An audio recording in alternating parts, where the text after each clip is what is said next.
Assalamu alaikum ардактуу мекендештер. Бүгүн биз сиздерге мына ушундай сатылуучу Toyota Camry 40 рестайлинг, өзүбүздүн тил менен айтканда 45-үлгүдөгү автоунааны көргөзмөкчүбүз. Мен сиздерге унааны айландырып көргөзгөнчө маалымат бере кетейин.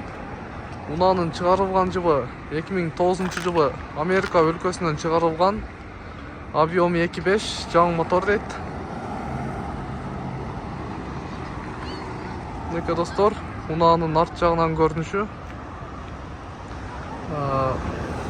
Унаанын номерин жаап койгонбуз, ага маани бербейсиздер. Унаанын сырткы абалы аябай жакшы. Эч кандай кылынуучу жумуштары жок. Серьезный.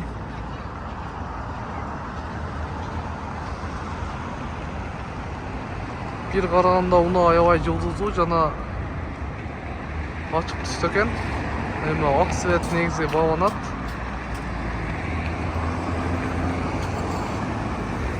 Эми достор, сиздерге ички абалын дагы тартып көргөзүп коеюн.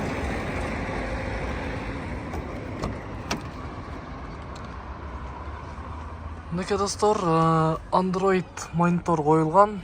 Иштейт дейт эси, подогрев жок экен. Автомат коробкада кондиционери жана печкасы жакшы иштейт. Электро көтөргүчтөрдө отуруштары тряпочный.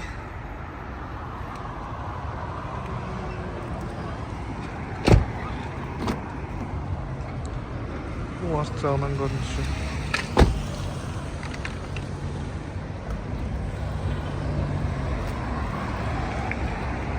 Мынакей достор, унааны бир катар сиздерге көргөзүп өттүк. Унаанын чыгарылган жылы 2009, 2.5 объемдо жаңы мотор, 45-үлгүдөгү Toyota Camry. Машина Ош шаарында болот. Баасын эси $10.900, сүйлөшүү жолдору бар. Машинанын абалы аябай жакшы, машина май жебейт, түтөбөйт, эч кандай андай минустары жок, коробкасы теппейт. Ээсинин байланыш номерин экранга жазып коебуз. Өзүңүздөр чалып, байланышып, саудалашып машинаны сурасаңыздар болот. Машина Ош шаарында.